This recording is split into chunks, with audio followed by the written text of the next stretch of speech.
This is Optimal Finance Daily, episode 1970, Why I'm Never Going to Own a Home Again, by James Altucher of jamesaltucher.com.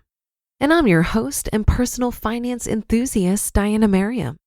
Now let's get to today's post as we optimize your life.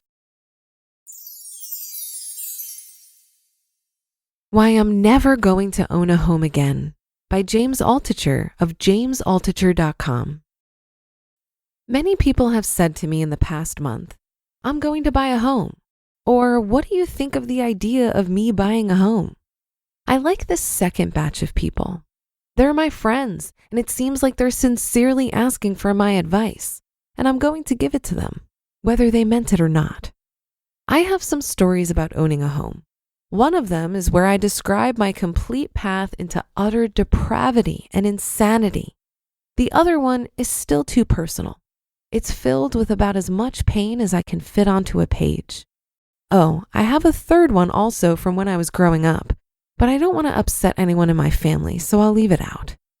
Oh, I have a fourth story that I just forgot about until this very second. But enough about me. Let's get right to it. There are many reasons to not buy a home. Financial. Number 1, cash gone. You have to write a big fat check for a down payment. But it's an investment, you might say to me. Historically, this isn't true. Housing returned 0.4% per year from 1890 to 2004. And that's just housing prices. It forgets all the other stuff I'm going to mention now. Suffice to say, when you write that check, you're never going to see that money again. Because even when you sell the house later, you're just going to take that money and put it into another down payment. So if you buy a $400,000 home, just say goodbye to the $100,000 that you worked hard for. You can put a little sign on the front lawn, $100,000, rest in peace. Number 2, closing costs. I forget what they were the last 2 times I bought a house, but it was about another 2 to 3% out the window. Lawyers, title insurance, moving costs, antidepressant medicine, it adds up, 2 to 3%. Number 3, maintenance. No matter what, you're going to fix things, lots of things. In the lifespan of your house, everything is going to break, thrice. Get down on your hands and knees and fix it, and then open up your checkbook again, spend some more money. I rent.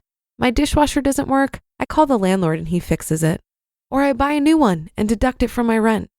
And some guy from Sears comes and installs it. I do nothing. The Sears repairman and my landlord work for me. Number 4, taxes. There's this myth that you can deduct mortgage payment interest from your taxes. Whatever. That's a microscopic dot on your tax returns. What's worse is the taxes you pay, so your kids can get a great education. Whatever. Number 5, you're trapped. Let's spell out very clearly why the myth of home ownership became religion in the United States. It's because corporations didn't want their employees to have many job choices. So they encouraged them to own homes, so they can't move away and get new jobs. Salaries are a function of supply and demand. If you can't move, then your supply of jobs is low. You can't argue the reverse, since new adults are always competing with you. And number 6, ugly. Saying my house is an investment forgets the fact that a house has all the qualities of the ugliest type of investment. Illiquidity. You can't cash out whenever you want. High leverage. You have to borrow a lot of money in most cases. And no diversification. For most people, a house is by far the largest part of their portfolio and greatly exceeds the 10% of net worth that any other investment should be. Personal reasons to not own a house. Number 1, trapped, part 2. Some people like to have roots, but I like things to change every once in a while. Starting March 2009, I was renting an apartment directly across the street from the New York Stock Exchange. It was fun. I'd look out the window to see Wall Street. How exciting. Before that, I lived in the Chelsea Hotel with Chubb Rock. Last year, we decided to relax and move a little north.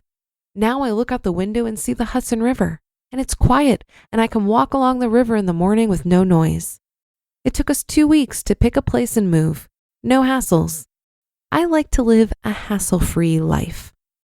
Number 2, walls. You can't change the walls when you rent. A lot of people seem to want to tear down walls or paint them.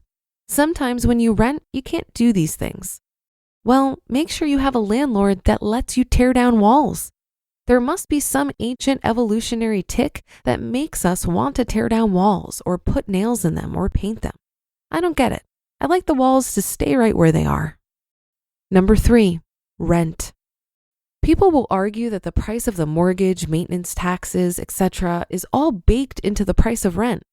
Sometimes this is true, but usually not. Number 4, psychology. Look at your personal reasons for wanting to own. Do you feel like you can't accomplish something in life until you own a house? Do you feel like it's part of getting married and settling down? That is creating a nest for your future children.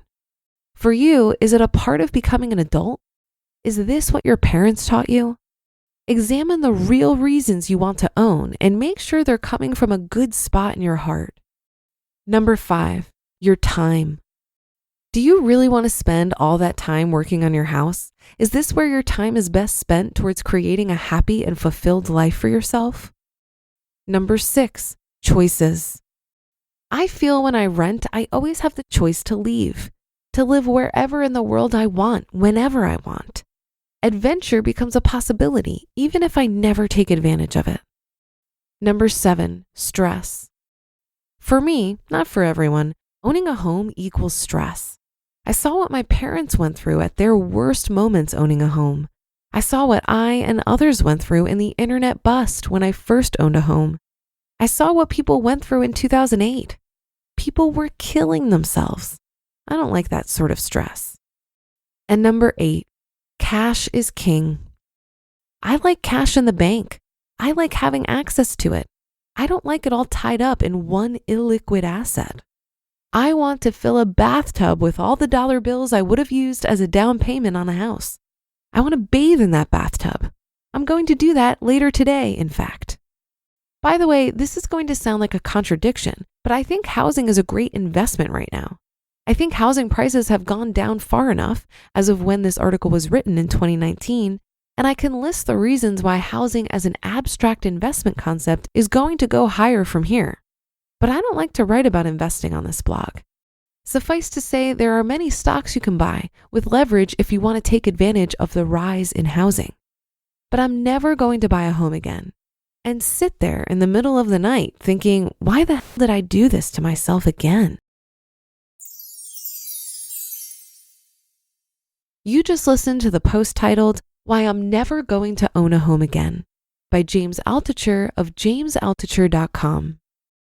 As I was reading this, I could hear thousands of you thinking, he's wrong about appreciation. My home has doubled in value since I bought it. So let's dig into this a little more.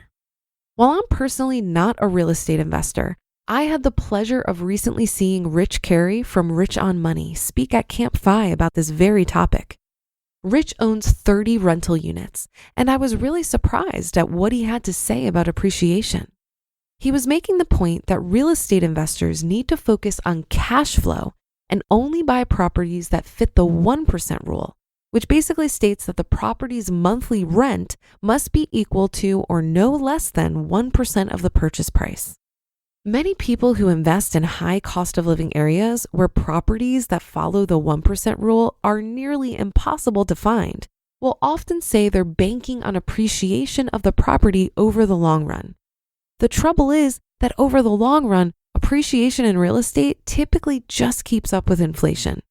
But you may have periods where you see big jumps. So for example, Rich bought a house in 2003 for $280,000, and 2 years later, the house was worth $400,000. Sound familiar? That's a 42% increase in value, which is awesome. And this is what you hear all the time when people talk about their homes appreciating. However, when he sold that house in 2016, it sold for $400,000, meaning that it didn't appreciate any further over 13 years. And the appreciation was 2.6 per year for the time that he owned it. To put that in perspective, over that same period, money invested in the S&P 500 index would have returned 118%. This is another reason why many people in the personal finance space will point out that your primary residence is not an investment. A property is an investment when it's an income-producing asset, and it becomes an income-producing asset when you focus on cash flow on rental properties, not appreciation. And that will do it for another edition of Optimal Finance Daily. Have a great day. Thank you for listening. And I'll be back in just a second with our weekly bonus episode. So I'll see you there where your optimal life awaits.